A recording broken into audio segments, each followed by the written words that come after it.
3 రోజుల పాటు స్వగ్రామంలో పండుగ జరుపుకున్న ఏపీ సీఎం చంద్రబాబు విజయవాడకు చేరుకున్నారు. అంతకుముందు నారావారిపల్లెలో కార్యకర్తలతో ప్రత్యేకంగా భేటీ అయ్యారు. సమస్యలను అడిగి తెలుసుకున్నారు. టెక్నాలజీ వినియోగించుకుంటూ గ్రామాల అభివృద్ధికి పాటుపడాలని పిలుపునిచ్చారు.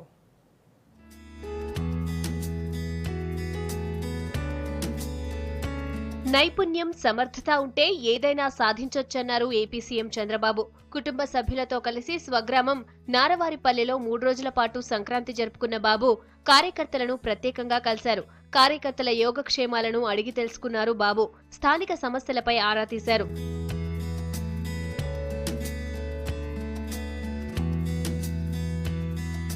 సంస్కృతి, సాంప్రదాయాలను కాపాడుకోవాల్సిన బాధ్యత ప్రతి ఒక్కరిపై ఉందన్నారు చంద్రబాబు.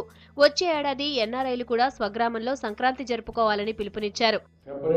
నవ్య ఆంధ్రప్రదేశ్ వచ్చిన తర్వాత రెండో సంక్రాంతి. ఈ రెండో సంక్రాంతి ఒక నూతనమైనటువంటి వెలుగులు తీసుకురావాలని ప్రారంభం చాలా ఘనంగా జరిగింది. చాలా పాజిటివ్ గా టేక్ ఆఫ్ అయింది. ఇక్కడి నుంచి సంక్రాంతి మనం మెజర్ చేసుకునే పరిస్థితి వస్తుంది ప్రతి ఒక్క నూతన సంవత్సరం. అదే మరి ఈసారి కొంతమంది వచ్చారు. రాబోయే సంక్రాంతికి మన దేశంలో ఉండేవాళ్ళే కాకుండా విదేశాల్లో ఉండేవాళ్ళు కూడా ఎన్ఆర్ఐస్, ఎన్ఆర్బీస్, ఆఫీసర్స్ అందరూ రావాలని కోరుకుంటున్నారు. గ్రామాల్లో ఆదాయం పెంచే మార్గాలు అన్వేషించాలన్నారు బాబు. పట్టణాలకు వలసలను అడ్డుకోవాలని, టెక్నాలజీ వినియోగించుకుంటూ ముందుకెళ్లాలని సూచించారు. ప్రభుత్వ ఫలాలు అందరికీ అందించేందుకు ప్రయత్నిస్తున్నామని తెలిపారు. టెక్నాలజీ పెద్దగా మనకు హ్యాండీగా వచ్చింది.